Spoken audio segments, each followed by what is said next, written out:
Hi, and welcome back to the Wellbe podcast, a weekly series designed to help you learn, expand what you thought was possible, and become as empowered as you possibly can be in your health. I'm your host, Nolan-Smith, a board-certified holistic patient advocate and the founder of Wellbe. And today I'm bringing you the April through June 2021 Wellbe Wrap-Up. If you've never heard one of our wrap-up episodes before, we put one out every quarter or every 3 months and cover all the health news and research we think is really important for you to know, from the results of big new studies to actions by the EPA, FDA, and other government bodies that affect the health of all of us. So we break these stories down for you and then put our own little spin on it. I go through dozens and dozens of studies and news pieces to determine how I can help you be the most empowered in your health and most aware as consumers, citizens, and people trying to protect their health and prevent disease. Before we jump in, if you've ever listened to the Wellbe podcast before and you haven't yet left a review, please do so right now. You don't even have to stop listening to this episode. Just scroll all the way down on the Wellbe podcast page in your app and click Write a Review. Give us a few stars and a few words, and then press submit in the top right-hand corner.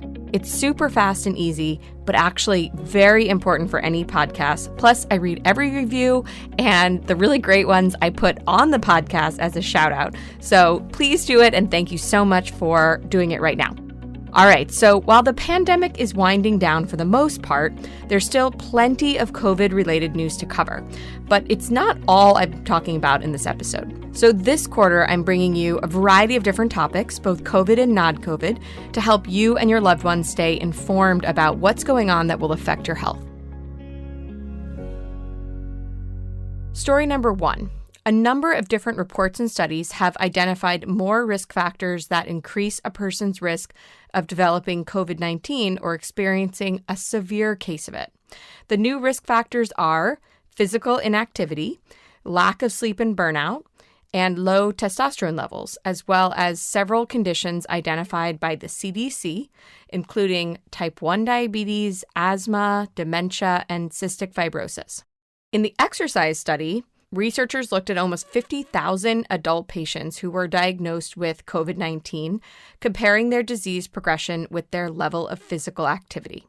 They found that patients who were consistently inactive, being active for fewer than 10 minutes per week, which is really inactive, had a significantly greater risk of hospitalization, admission to the ICU, and death as compared to patients who consistently met activity guidelines, which is being active for more than 150 minutes per week.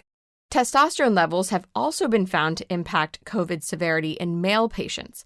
In a relatively small study, researchers looked at 90 men and 62 women who were treated for COVID-19 and found that compared to men with moderate cases of the virus, median testosterone levels were 65 to 85% lower in men who had severe cases. Overall, 89% of the COVID-infected men showed testosterone levels that were lower than what's considered the normal range. Another study examined how lack of sleep and burnout impacted COVID risk and found that both make it more likely for a person to contract COVID. Researchers looked at almost 2,900 frontline healthcare workers and found that those experiencing work-related burnout were 2.6 times likelier to develop COVID-19 and to have a longer or more severe case. Because burnout and sleep are intimately connected, it's probably not surprising that for each additional hour of sleep that a person got per night, their risk of developing the virus dropped by 12%. Meanwhile, as we continue to learn about the different ways the virus affects different people, the CDC has added several new medical conditions to the long list of pre-existing conditions associated with high COVID risk. The new conditions are type 1 diabetes, type 2 was already on the list, asthma, liver disease, dementia, HIV, cystic fibrosis, stroke, and being even a little bit overweight. Obesity was already on the list, but they've added just being overweight as well. All right, so why does this matter? While masks, social distancing, and vaccines are all effective ways of reducing your risk of contracting COVID-19 or any virus, all of these new studies remind us that the number one way to protect your health is by keeping your body healthy. Living a healthy lifestyle filled with nourishing food, adequate exercise, and restorative sleep will keep chronic conditions at bay and allow you to more easily fight off conditions like COVID-19 or any other medical issue or virus that might come around. Story number 2. The studies keep pouring in with more information about the so-called COVID long haulers, or people who recovered from the virus and then went on to develop more serious symptoms and complications in the months and weeks afterward. COVID long haul symptoms include tinnitus and psychosis, depression, anxiety, irritability, brain fog, POTS, and chronic fatigue syndrome, or ME/CFS, as it's also known. All of these symptoms and conditions have one thing in common. Now we know they can be virus-induced. COVID-19 survivors face a sharply elevated risk of developing psychiatric or neurological disorders in the 6 months after they contract the virus, a danger that mounts with symptom severity, new research shows. 8 in 10 patients hospitalized with COVID-19 develop neurological complications, and these patients are much more likely to die in the hospital compared with their counterparts without neurological conditions, a global study showed as well. So one of these studies related to neurologic and psychiatric issues looked at the brain health of almost 237,000 COVID survivors and found that a third of them were diagnosed with at least one of 14 psychiatric or neurologic disorders within 6 months of contracting the virus, with the rate increasing among those who were hospitalized or admitted to the ICU. The 14 conditions identified were intracranial hemorrhage, stroke, Parkinson's, Guillain-Barré syndrome, nerve disorders, muscle disease, dementia, psychotic/mood/anxiety disorders, substance abuse, and insomnia. Another study looked specifically at various neurologic issues, analyzing data from almost 3,800 patients hospitalized with COVID-19. The researchers found that 82% of them developed neurological problems, ranging from headache to loss of smell or taste to coma to brain damage. On top of that, the subjects who experienced neurological problems had a 6-fold increased risk of death.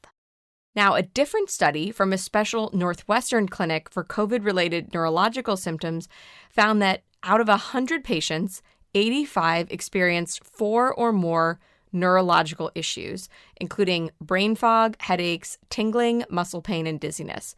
5 months after contracting the virus, most patients say they only felt an average of 64% recovered. One less common but extremely concerning psychological issue is psychosis. While there's been only a small number of cases, instances have been documented worldwide, and the condition itself can be truly frightening. In this small group of adults with no previous history of mental illness, they develop symptoms of psychosis weeks after being infected with COVID. The way the psychosis manifests differs from person to person, with symptoms ranging from paranoia to violent tendencies and beyond, and some people recovering quickly while others need weeks of hospitalization and were prescribed medication. Experts aren't sure exactly why COVID causes such a wide range of brain-related problems, but they theorize that it has to do with an inflammatory reaction to the virus that can affect the brain along with the rest of the body.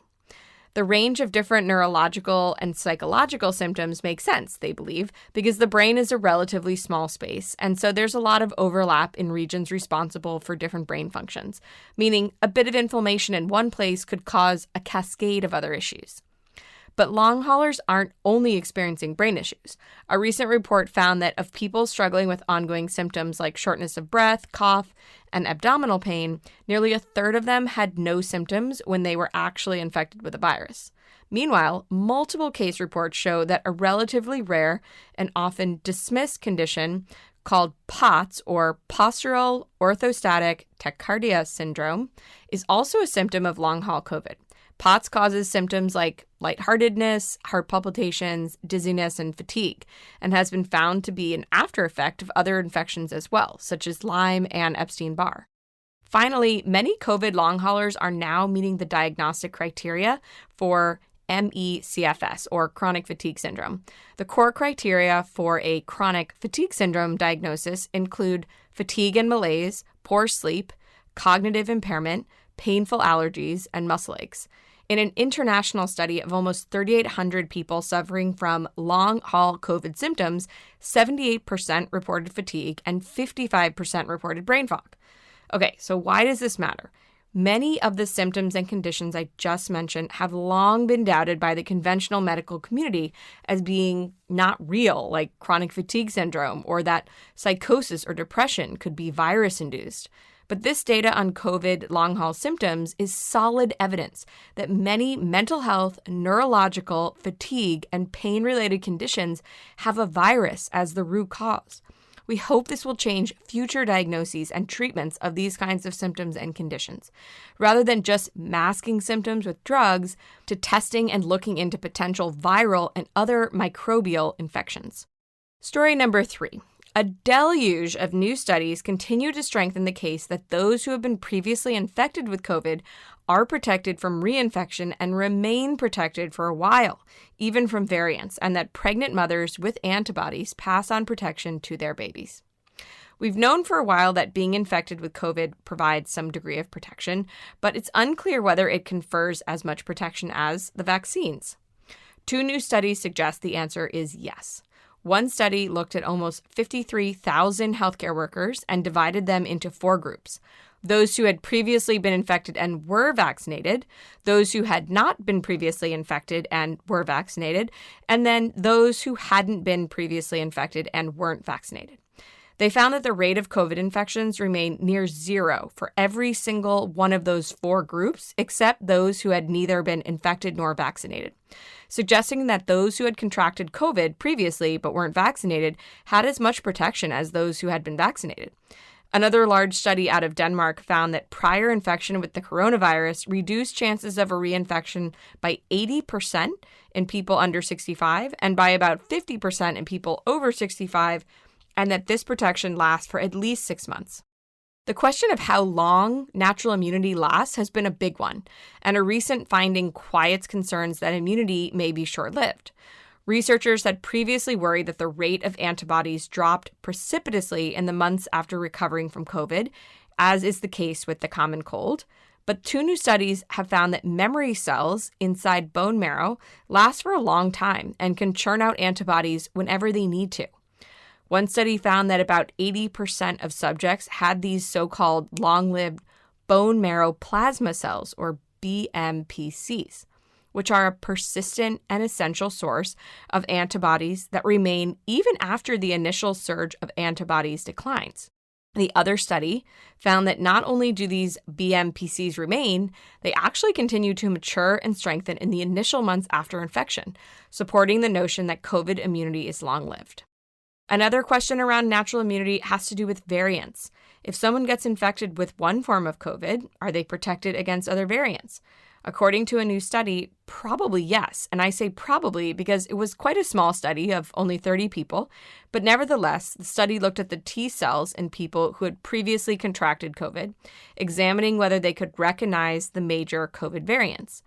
Of the 45 identified genetic mutations of COVID, only one of them appeared able to escape T-cell recognition, suggesting that previously infected people don't need to be concerned about the prevailing variants.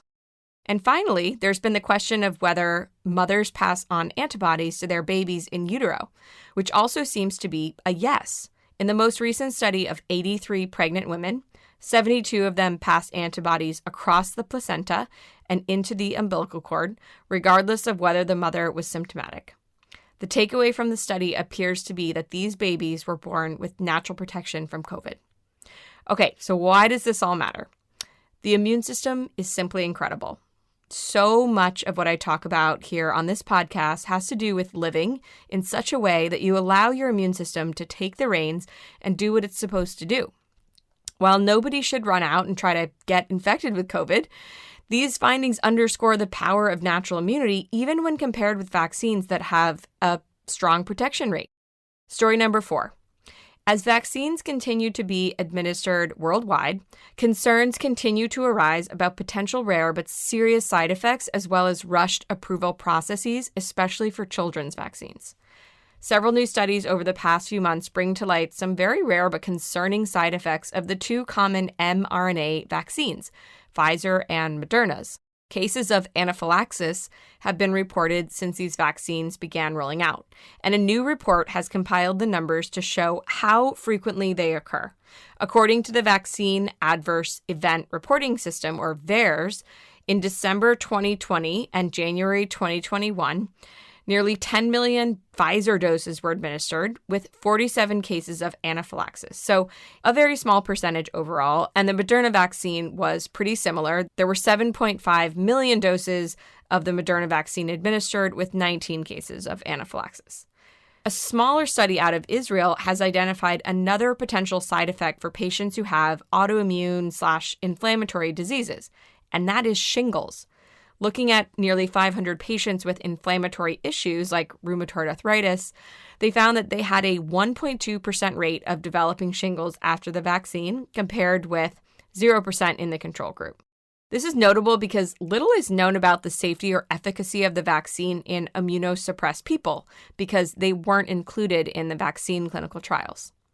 Speaking of efficacy, there's also some news on so-called breakthrough cases, or people who become infected after receiving the vaccine. According to the CDC, at the end of April, 101 million Americans have been vaccinated, with over 10,000 reports of breakthrough infections, over half of which came from the more concerning variants. The CDC says that these numbers show the vaccine is highly effective and working as expected, and have decided to completely stop investigating breakthrough cases unless a person becomes so sick that they're hospitalized or they die. It's important to note that while these breakthrough numbers are pretty low, they're likely significantly underreported, and our understanding of the true number of breakthrough cases is nearly impossible to know now that the CDC has stopped investigating cases that don't result in death or hospitalization. I think this is a big mistake on the CDC's part. Another subject of debate with regard to the vaccines has been how quickly they were rolled out. Amid the crippling pandemic, government agencies and private companies alike skipped or accelerated steps to get the vaccines out to the public. And now a group of doctors has petitioned the FDA to delay fully approving any COVID vaccines until all 3 phases of the clinical trials have been completed. The 27 petitioners called it backwards logic to approve the vaccine in a rush in an effort to drive up vaccination rates. They say that the emergency authorization does enough to get necessary doses to the public. They also say that all 3 phases of clinical trials are necessary, not only for efficacy but for safety, and that it's not within the FDA's power to rush along scientific study in an effort to sway public opinion. Doctors are also making their opinions known with regard to vaccination for kids. The existing data shows that rates of infections among children are very low, with 0 healthy American children dying of COVID to date.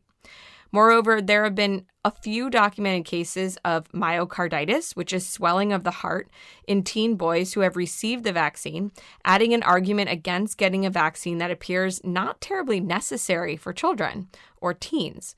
There are, of course, reasons why a parent might want their child to be vaccinated.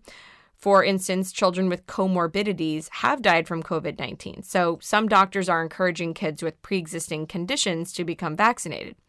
There's also multi-system inflammatory syndrome, also known as MIS-C, a long-term side effect of COVID that's afflicted over 4,000 children who contracted COVID. However, as case numbers continue to drop, the risk of a child contracting COVID, which is already so low, becomes even lower, and their risk of developing MIS-C falls to near 0. There's not a consensus among doctors about whether or not healthy kids should be vaccinated, though the World Health Organization recently recommended against vaccinating children unless they're high risk. But the debate is happening, with some doctors saying yes, others saying no, and some suggesting that perhaps children may need only 1 dose of the 2-shot vaccines if they need anything at all. Okay, so why does this matter? The various COVID vaccine side effects, however rare, are real, and it's important for people to be armed with all of the information when they make their decision about whether to be vaccinated. If you have a pre-existing condition associated with vaccine side effects, or if you're in a group that might not get any real benefit from the vaccine, like a healthy kid or someone who has natural immunity from COVID already, you may want to do more research to determine if getting vaccinated is the best choice for you. All right, story number 5 is a roundup of Alzheimer's news. First, a new study shows that eating a Mediterranean diet is associated with a lower risk of Alzheimer's or dementia, while other studies tie early onset type 2 diabetes and aluminum exposure to higher risk. On the treatment front, structured social intervention has proved to be helpful at mitigating symptoms, while the FDA's approval of the first new Alzheimer's drug in decades is sparking outrage. Previous studies had suggested that eating a Mediterranean diet might lower the risk of cognitive impairment and early signs of Alzheimer's disease, and a new study strengthens that assertion. In the study, researchers looked at data from over 500 people with a mean age of 70 and gave them scores based on their adherence to the Mediterranean diet, which is eating fish, vegetables, fruits, nuts, legumes, and a moderate amount of red wine, and then avoiding meat and dairy. They then compared these scores with brain scans and tests and found that those who adhered most closely to a Mediterranean diet had larger gray matter volume, better memory scores, and lower levels of biomarkers for Alzheimer's. Given the impact of diet on brain health, it's perhaps not surprising that type 2 diabetes, often brought about by diet, can increase risk of Alzheimer's disease and dementia. Some doctors and scientists are even calling dementia type 3 diabetes. New research on over 10,000 adults found an association between the two conditions and notably found that the younger a person was diagnosed with diabetes, the higher their risk of dementia. They found that a person's risk of developing dementia increased by 24% with every 5-year earlier increment of a type 2 diabetes diagnosis. A person diagnosed with type 2 diabetes between ages 55 to 59 had twice the risk of dementia in old age than a person in the same group without diabetes. Another confirmed contributor to Alzheimer's and dementia risk is aluminum. A new study of almost 200 people has confirmed what has been previously speculated, that people with Alzheimer's disease, as well as autism and MS, have significantly elevated levels of aluminum in their brains. More research is needed to understand the relationship between aluminum and these neurological and autoimmune conditions. In terms of treatment, there's new research being done on how structured social engagement in groups can improve cognitive function in people with Alzheimer's or dementia. The St. Louis University Aging and Memory Clinic is one of the institutions testing this approach. They've found that social interaction and group participation can improve memory and cognition in people with dementia. They're one of several groups across the country testing this social prescription approach. There's also a more traditional prescription on the table now. In early June, the FDA approved the first new medication for Alzheimer's disease in 18 years, which will go by the brand name Aduhelm.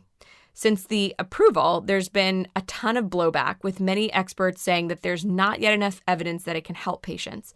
In fact, a week after the approval, a watchdog group called Public Citizen called for the removal of the FDA's acting commissioner and 2 other top officials over the drug approval. They called the decision reckless and said it showed a stunning disregard for science. Aaron Kesselheim, MD, one of the 3 FDA advisory committee members who resigned in the wake of the approval, agreed with Public Citizen that the agency's credibility is suffering. The decision is the worst example yet of the FDA's movement away from its high standards, Kesselheim said. He's a professor of medicine at Harvard Medical School, and his Harvard colleague, Jerry Avorn, also an MD, wrote in the New York Times in mid-June that approving a drug that has such poor evidence that it works and causes some worrisome side effects is not the solution. So why does this matter? About 6 million people in the U.S. and 30 million worldwide have Alzheimer's, and it's a sad and terrifying disease. These new pieces of research show we have the power to prevent these diseases from ever taking hold, and that power lies, unsurprisingly, in living a healthy, non-toxic lifestyle. Avoiding toxins, eating healthfully, and staying socially engaged are the best things you can do to prevent cognitive issues in yourself and your loved ones.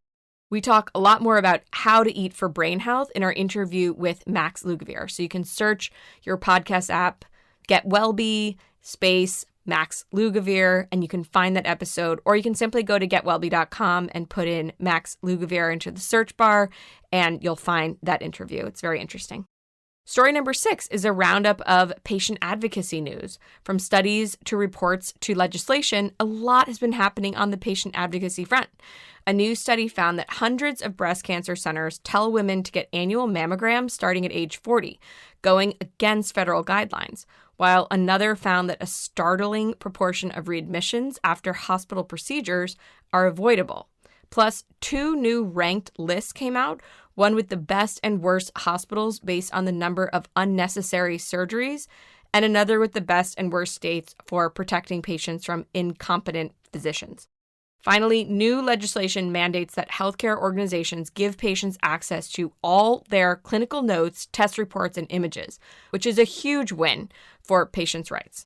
All right, so first, a new study has reignited the long-simmering debate about at what age and how often women receive mammograms.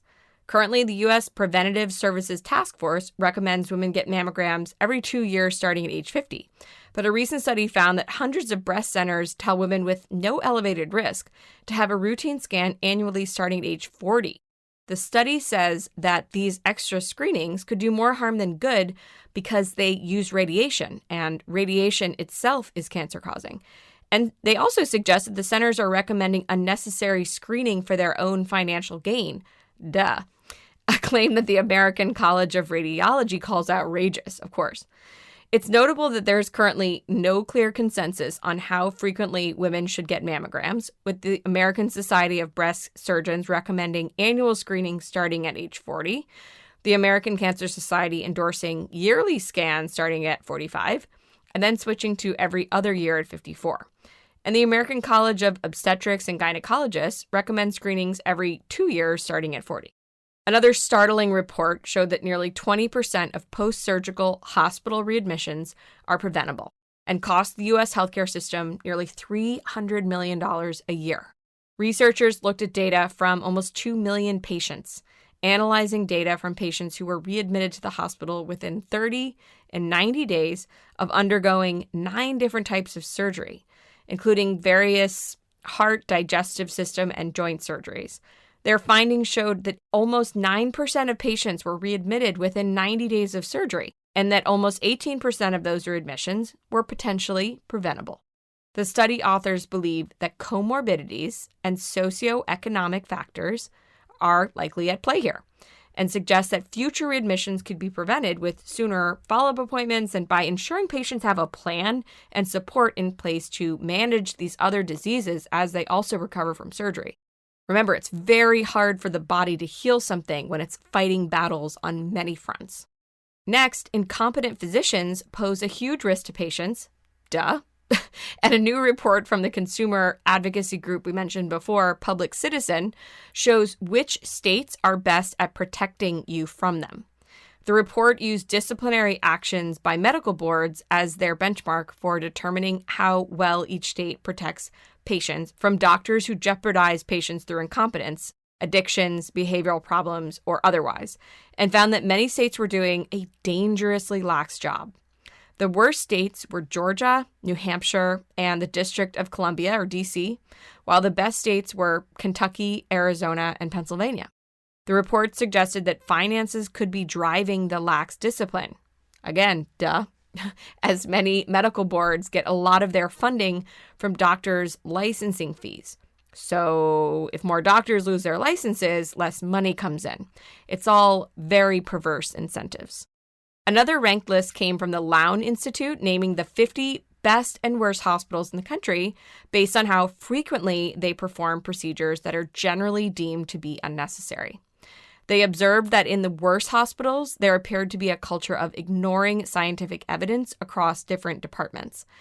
The top hospital, meaning the best for not performing unnecessary procedures, was Scott County Hospital in Kansas, followed closely by Beth Israel in Boston, while Hendry Regional Medical Center in Florida took the bottom spot. And now for some good news. As of April 5th, all healthcare organizations are required to provide patients with free, full, and immediate electronic access to all of their medical records. You would think this would have already been the law. This includes doctors' clinical notes, test results, reports from pathology imaging, histories, progress notes, discharge summaries, and more. The new law is part of the 21st Century Cures Act, a large piece of federal healthcare legislation. So why does this matter? The unfortunate reality of our healthcare system is that you really need to do your own research and be your own advocate. While most doctors mean well, there's a lot of misinformation, outdated practices, and financially motivated decisions that you need to actively protect yourself from. The confusing information about mammograms, as well as the startling stats about hospital readmissions, are evidence of just that. Knowledge is your best protection against the dangers of our healthcare system. So we take every step toward transparency as a win. From the new Open Notes Act to the list of best and worst hospitals and states, all of which can equip you with more information to make the best choices that keep you healthy and avoid harm. Story number 7 is another roundup, this one about toxins in our environment. It's a good news, bad news situation on the toxic chemicals front. First, the bad news. Parkinson's disease, a serious degenerative disease of the nervous system, is the fastest growing neurological disorder in the world, with the number of people afflicted in the U.S. increasing by 35% in the past 10 years, and experts predicting it will double in the next 25 years. While much about how and why Parkinson's develops is still unknown, researchers are continuing to point to one common chemical as a likely cause. TCE, or trichloroethylene, is a common chemical used in degreasing, dry cleaning, shoe polishes, and even carpet cleaners. And studies have found a link between environmental exposure to TCE and getting Parkinson's disease. In one study, researchers found that there was a 6-fold increase in the risk of developing Parkinson's in people exposed to TCE in the workplace. For some people, they'll develop Parkinson's shortly after exposure, but for others, it may take decades, making it easy to dismiss TCE as a potential cause, but experts believe that the link is there. In addition to worrying about the ingredients in your household cleaners, it's also time to worry about your drinking water.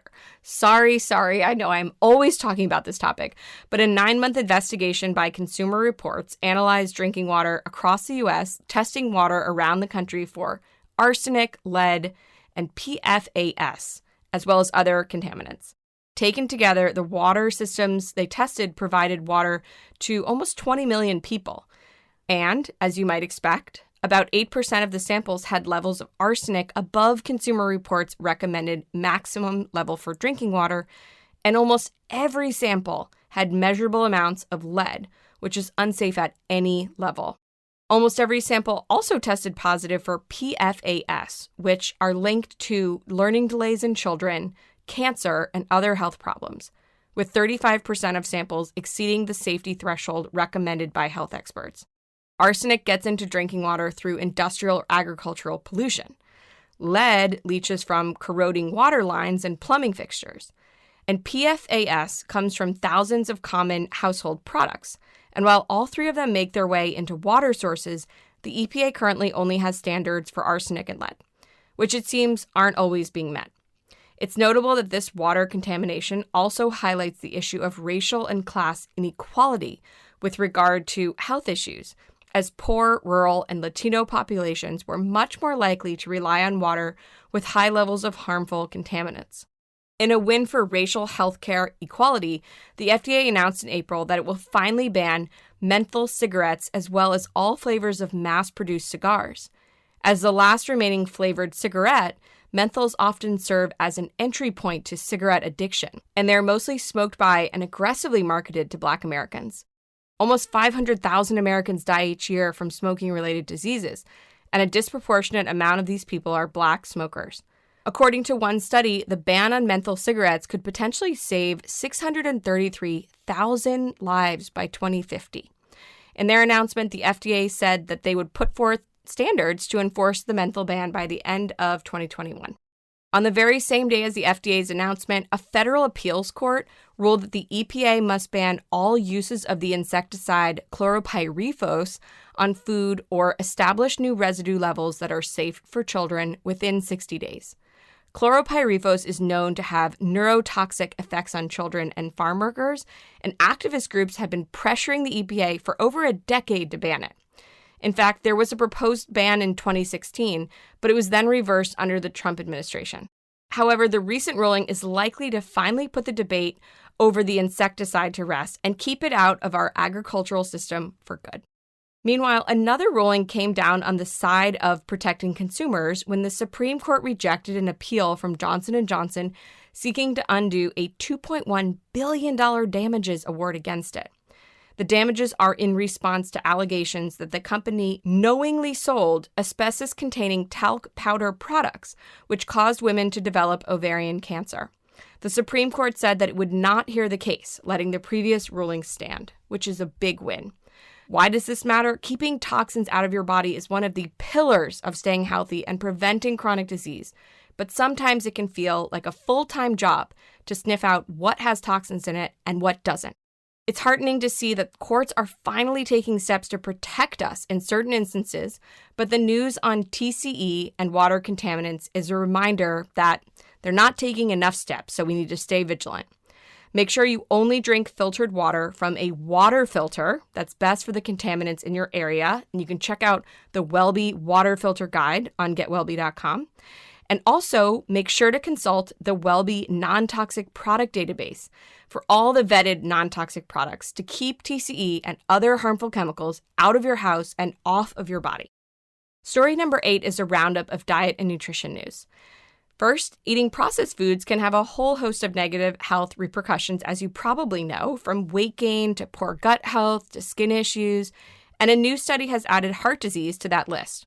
Researchers looked at a sample of 3,000 adults, comparing their diet with their cardiovascular health over a period of 17 years, and found that consumption of more ultra-processed foods corresponded with a greater risk of cardiovascular disease and death.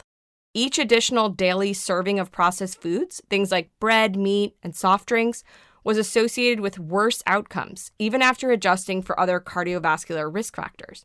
Of course, another potential consequence of eating heavily processed foods is obesity, which comes with its own serious health issues. One of those health issues, cancer. A new study used CDC data to look at 20-year mortality trends for cancer in the U.S., separating out obesity-associated cancers, such as cancers of the liver, pancreas, colon, and kidney, and cancers not associated with obesity. They found that in the years between 1999 and 2011, deaths from obesity-associated cancers per 100,000 people declined from 66.5 to 58.2. But by 2018, that number had only dropped to 54.9, showing a significantly slowed rate of decline. When it came to cancers not associated with obesity, the rate of decline continued to increase during the same period. These findings are particularly sobering given that the prevalence of obesity has tripled during the past 50 years. About 40% of all Americans over 20 years old are classified as obese. 40%. And 71.6% of Americans over 20 years old are overweight or obese. Let that sink in. That number is crazy. Another negative trend in the U.S. is excessive drinking these days, likely brought on by the isolation, stress, and lack of structure during the COVID pandemic. Many people developed unhealthy drinking habits in the past year, and doctors are now seeing the fallout. According to recently released data, inpatient consults for alcohol-related GI and liver diseases surged shortly after the beginning of the pandemic and have remained elevated. What's more, the severity of these health issues also worsened, as measured by the proportion of patients needing endoscopic interventions. Researchers looked at data from the largest healthcare organization in Rhode Island, comparing 2020 numbers to 2019's. They found that during the first lockdown in the spring of 2020, the total number of GI consults declined, obviously, by 27%. But the proportion of these consults for alcohol-related issues increased sharply by 60%. After the first reopening in the summer of 2020, the overall rate of consults was restored to 101%. But the proportion of consults for alcohol-related conditions remained elevated by 78.7%. Another scary detail, as the pandemic wore on, the median age of people seeking help for alcohol-related issues became younger, moving from 56 to 51. All right, so why does this matter? What you put in your mouth is hands down the biggest determinant of your overall health. We know this. And these 3 studies simply underscore that fact, reminding us how deeply important it is to eat a whole foods, plant-based, unprocessed diet to maintain a normal weight, not be overweight, not obese, and to drink mindfully and in moderation when we do drink alcohol. It doesn't mean you can't ever indulge in a cookie or a cocktail on a special occasion, but it does mean that you treat your body with the respect and care it needs to live a long, healthy life, and don't overdo it, and check in when you know you are overdoing it. And since ultra-processed foods provide 58% of daily calories in the average U.S. diet, it probably means that you, or maybe you have some friends or family that are putting themselves at risk for cardiovascular disease. Last but not least, story number 9 is a fitness news roundup. Tons of interesting exercise news came out this quarter. First, many studies have associated high-intensity interval training, or HIIT, with various health benefits, including increasing the number of mitochondria in our muscle cells, which can contribute to better metabolic and cellular health. But a new study set out to see if that means that more HIIT means more benefits, and the answer actually seems to be no. Researchers studied 11 healthy adults, so this is a very small study, but also it's interesting, over the course of 4 weeks, having them perform 2 sessions of HIIT the first week, 3 sessions the second week, 5 sessions the third week, and then recovering with shorter and lower intensity activity the fourth week. Each week, the researchers biopsied the participants' leg muscles and tested their blood sugar control. From week 1 to week 2, their mitochondrial function and blood sugar control increased. That's great. But in week 3, things went awry, with mitochondria function decreasing and blood sugar going through tumultuous swings. During the recovery week, things started to return to normal, but not fully. The researchers' takeaway is that HIIT can be useful, but only in moderation and only for a short amount of time. Moving from physical to mental fitness, another study looked at how aerobic exercise impacts cognition. Researchers recruited 30 participants, so a small study, all older than 60, and divided them into 2 groups. One that did aerobic exercise for 12 months and another that did stretching exercises for 12 months. By the end of the year, they found that those in the exercise group had shown 47% improvement in memory scores compared to minimal changes in the stretching group. Brain scans showed that for those who did aerobic exercise, there was increasing blood flow to 2 regions of the brain that are important for memory, revealing more clearly the relationship between exercise and cognitive function. Next, a study shows that your fitness level has a lot to do with how much your mom worked out while she was pregnant. In a recent study of mice, so again, we have to say that this is an animal study, we can't exactly apply it to humans, but researchers allowed one group of mice to eat a high-fat, high-calorie diet, resulting in obesity and metabolic problems in that group, while keeping a control group of normal weight mice. They then paired up the mice into couples to mate, with one obese mouse and one normal weight mouse in each, and several pairs of normal weight mice producing controlled offspring. During the mice's pregnancy, some mothers, both the obese and the normal weight ones, jogged on little cute hamster wheels. After the baby mice were born, they were all fed the same diet from birth through adulthood. Upon achieving adulthood, however, many of the offspring of obese parents developed obesity, insulin resistance, and other metabolic problems. However, if the mother mouse ran on the little cute treadmill while pregnant, their children showed almost no metabolic issues when they were adults, regardless of whether either of their parents were obese. This is really interesting. It feels like I covered the importance of exercise in almost every WellBe wrap-up, but that's because new pieces of research that are super interesting like this continue to come out, showing just how important it is. These new pieces of research I mentioned today shed new light on the nuances of different types and quantities of exercise, but the takeaway remains that staying active is essential for your health and the health of any future kids you might have. So I know getting regular exercise can feel like a chore. In fact, there was another recent study, I loved this, looking at grizzly bears and showed that bears are just as naturally lazy as humans. That's right, they'll always choose the easiest route across a landscape and will prefer to move more slowly whenever possible. The key is, based on the grizzly bear study findings, to exercise in a way that doesn't feel like exercise, so your brain won't try to take the path of least resistance or resist doing it. Combine it with fun and play, so things like sports with friends or dancing to a great playlist or seeing a beautiful view at the top of a hike or wandering all day on foot through a new city. Or just set your life up in your home so that you have to stand up and move frequently. Again, this is outsmarting your body's natural biological inclination to move as little as possible.